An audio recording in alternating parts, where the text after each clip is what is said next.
ઘણા બધા DMs હતા, બહુ બધા લોકોની ડિમાન્ડ હતી કે તમે બાજરીનો રોટલો કેવી રીતે બનાવો છો ને અમને કહો, કેમ કે ઘણા લોકો એવા પણ છે જે મારી એજના મારા કરતાં મોટી એજના છે પણ સ્ટીલ એમને બાજરીના રોટલા બનાવતા નથી ફાવતું. મને પણ નહોતું આવડતું. મમ્મીએ મને બહુ જ વર્ષો બહુ જ શીખવાડ્યું પણ તો બી મારાથી ના થયા. મારા સાસુ મમ્મીએ પણ મને બહુ જ શીખવાડવાનો ટ્રાય કર્યો તો પણ મારાથી ના થયા. એટ લાસ્ટ મેં મારો જુગાડ બેસાડ્યો અને કંઈક અલગ રીતે બાજરીના રોટલા બનાવવાનો ટ્રાય કર્યો તો એ સક્સેસ રહ્યું. હું તમને બતાવું કેવી રીતે. તો આની માટે આપણે લોટ છે ને એક રોટલા જેટલો જ થોડો થોડો કરીને બાંધવાનો છે, જેટલો જરૂર હોય એ પ્રમાણે. એક સાથે બહુ બધો લોટ નથી બાંધવાનો, કેમ કે એવું કહે છે કે આ તાજો રહેવો જોઈએ, બહુ સુકાઈ ના જવો જોઈએ ને રોટલો શેકાતાને થોડો ટાઈમ લાગે એટલા માટે. તો અત્યારે હું એની માટે આ ચમચા ભરીને મારા મતલબ હું જે સાઇઝનો બનાવી શકું છું નાનોથી મીડિયમ એ આ 2 ચમચા જેટલો બાજરીનો લોટ લઉં છું અને ચાળી લઈએ. તો આ લોટ મેં એક રોટલો બને એટલો લીધો છે. એની અંદર આપણે સ્વાદ પ્રમાણે મીઠું નાખીએ, મિક્સ કરી લઈએ બરાબર. હવે આપણે થોડું થોડું પાણી નાખીને એનો લોટ બાંધવાનો છે. મેં પણ લગભગ 5-1 વર્ષ જેટલો ટ્રાય કર્યો બધા પાસેથી શીખવાનો, ઓનલાઈન શીખવાનો, તો પણ મને થેપતા તો ના જ આવડ્યું. અને જો થેપી લઉં તો મારો રોટલો ફૂલે નહીં. પણ છેલ્લે આપણને જે રીતે ફાવે ને, બધાની રીત કોઈ બી હોય પણ જે રીત આપણને ફાવે ને એ જ રીતથી બનાવવું જોઈએ. તો આ થોડો કાઠો છે, થોડોક મીડિયમ ઢીલો કરવાનો છે. થોડું બીજું પાણી લઈશ. વડીલો એવું કહે છે કે આ લોટને જેટલો વધારે તમે મસળો ને તમારા હાથથી, તમારી હાથની ગરમી અને જેટલી મળે ને જેટલો મસળો ને એટલો મીઠો એ થાય. બેઝિકલી આને આ જે પોર્શન છે ને આપણો એનાથી મસળવાનો હોય આમ કરીને, એટલે એટલો મીઠો લાગે આ રોટલો. લોટ ત્યાં સુધી પ્રોપર નથી બંધાઈ ગયો જ્યાં સુધી તમારા હાથ સાફ નથી થઈ ગયા, કેમ કે બાજરીનો લોટ થોડોક ચીકણો આવે તો એ તમારા હાથમાં ચોંટી જાય. પણ જ્યારે એ પ્રોપર બંધાઈ જાય ને ત્યારે તમારા હાથ સાફ થવા માંડે. જો હજુ થોડો થોડો ચોંટી રહ્યો છે. તો લોટ બંધાઈ ગયો છે એકદમ પ્રોપર, ચિકાસ પણ એની જતી રહી છે. જો કથરોટ પણ ચોખ્ખી છે ને મારો હાથ પણ ચોખ્ખો છે. ઇટ મીન્સ કે લોટ બંધાઈ ગયો છે. હવે મેં એને આવી રીતે જ ગોળ કરી લીધો. હવે આને આપણે થોડો લોટ ભભરાવી લઈશું. અમુક લોકો પાણીથી અને ભીના હાથે રોટલો બાંધે છે પણ મારાથી એવું નથી થતું. હા, જ્યારે મેં કઢાઈ પહેલાંથી જ ચાલુ કરી નાખી હતી એ વખતે ગેસ ધીમો હતો. અત્યારે પ્રોપર હીટ થઈ ગઈ છે. હવે જ્યારે આપણે રોટલો થેપવાનો ચાલુ કરીએ ને એટલે આને મીડિયમ ફ્લેમ આપી દેવાની. આ વસ્તુ મેં બહુ જ નોટિસ કરી છે કે રોટલો નાખ્યા પછી ગેસ ફૂલ કરું યા પહેલેથી ફૂલ ગેસ હોય તો રોટલો પ્રોપર નથી થતો.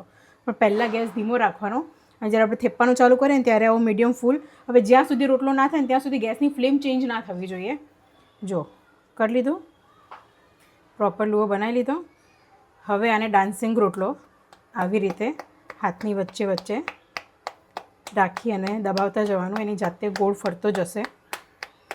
પહેલાં હું કિનારી કરી રહી છું, હવે હું વચ્ચેનો ભાગ કરી રહી છું. તો આ રીતે 2 હાથ વચ્ચે થેપી થેપી દબાઈ હરેક એંગલથી. સૌથી પહેલાં મેં કિનારી કરી, હવે હું એનો વચ્ચેનો ભાગ કરી રહી છું. હાથમાં થિકનેસ આપણને ખબર પડે કે આપણને કેટલો જોઈએ છે. જો આ રીતે રોટલો રેડી છે. હવે આપણે આને મૂકી દઈએ. 1-2 મિનિટ સુધી રવા દેવાનો છે, અડવાનો નથી. અને પછી આવી રીતે ચપ્પુ નાખવાનું છે.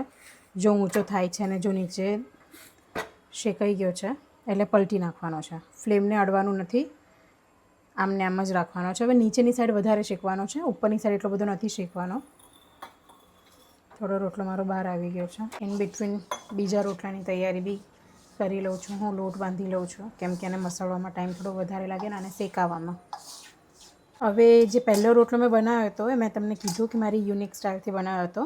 એમાં લોટ થોડો મીડિયમથી કાઠો, આપણે કેવું કહીએ કહું તમને, આપણે થોડોક પરોઠા જેવો હોય ને પરોઠાથી થોડોક ઢીલો એ પ્રમાણેનો લોટ બાંધવાનો છે. અને આ જે અત્યારે હું કરું છું ને એ રેગ્યુલર જે બધા કરે છે હાથેથી થેપીને એ રીતે. તો એનો લોટ થોડોક એના કરતાં થોડોક ઢીલો હશે. તમને બતાવું.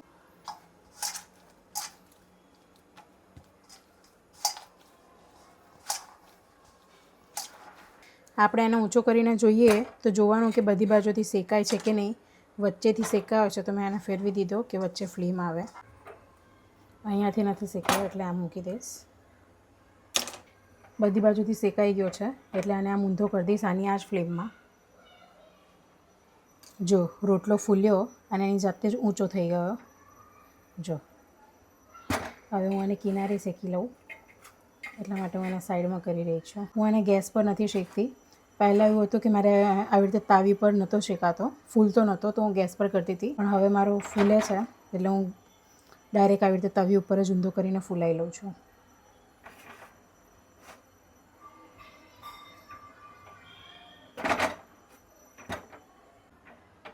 કિનારી બાજુ બી શેકાઈ ગયો છે, તો હવે હું આને ઉતારી લઉં. તો આપણો રોટલો રેડી છે. જબરો ફૂલે ને દડા જો એકદમ, હે ને? તો હવે આપણે આને ઘી લગાવી દઈએ.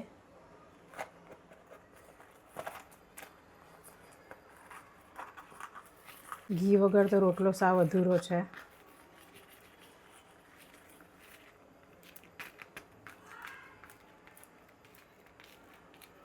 હવે આ રોટલો હું થેપીને કરીને બતાવું. આવી રીતે ગુલ્લું કરીને હાથમાં લઈ લીધું છે.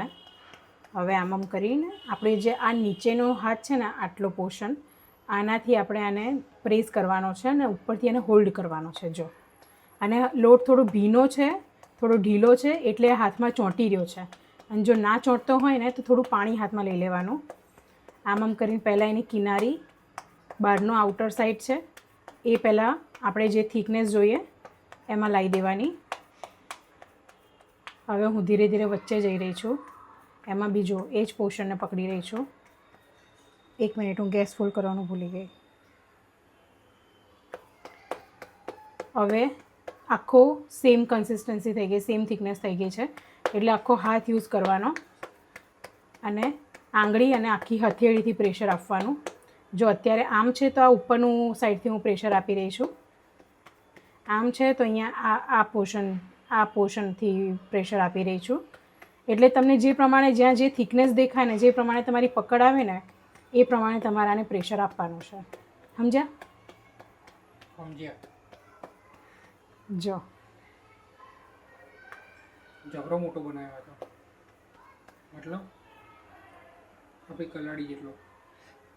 ચલો હવે આપણે આને શેકી લઈએ. હવે આ લોટ થોડો ભીનો, થોડો ઢીલો હોય એટલે તવી સાથે ચોંટી જાય. તો આને આગળનો રોટલો જે આપણે સૂકા લોટ સાથે બનાવ્યો હતો ને, એને શેકાતા અને તવીથી છૂટો પડતા બહુ ટાઈમ ના લાગે, એ છૂટો જ હોય. પણ આ હોય ને તવીથી ચોંટેલો હોય, જ્યાં સુધી એ પ્રોપર શેકાશે નહીં ને ત્યાં સુધી એ તવી સાથે ચોંટેલો રહેશે.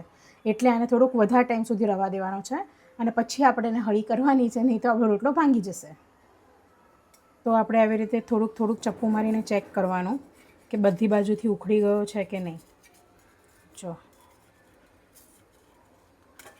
થઈ ગયો ઊંચો, મતલબ નીચેથી શેકાઈ ગયો છે. પલટી નાખ્યો, થોડુંક વધારે શેકાઈ ગયો. મારે થોડુંક પહેલાં જ આને ફેરવી દેવા જેવું હતું. તો આ રોટલો પણ આપણો શેકાઈ ગયો છે, ફૂલ્યો છે.